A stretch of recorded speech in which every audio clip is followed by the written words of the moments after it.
حسین بن علی رضی اللہ عنہ نے خبر دی کہ علی بن ابی طالب رضی اللہ عنہ نے بیان کیا کہ ان کے اور فاطمہ رضی اللہ عنہا بنت رسول اللہ صلی اللہ علیہ وسلم کے گھر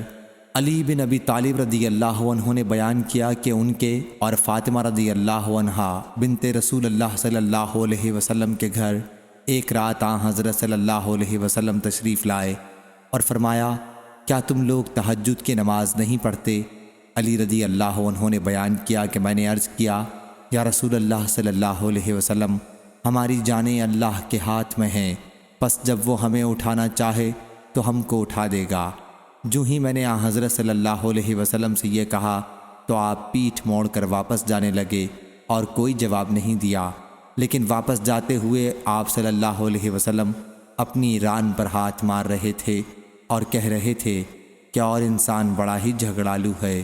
اگر کوئی تمہارے پاس رات میں آئے تو طارق کہلائے گا، اور قرآن میں جو والطارق کا لفظ آیا ہے اس سے مراد ستارہ ہے، اور ثاقب بمانی چمکتا ہوا۔ عرب لوگ آگ جلانے والے سے کہتے ہیں الثقب النارک، یعنی آگ روشن کر، اس سے لفظ ثاقب ہے۔ صحیح بخاری حدیث نمبر 7347۔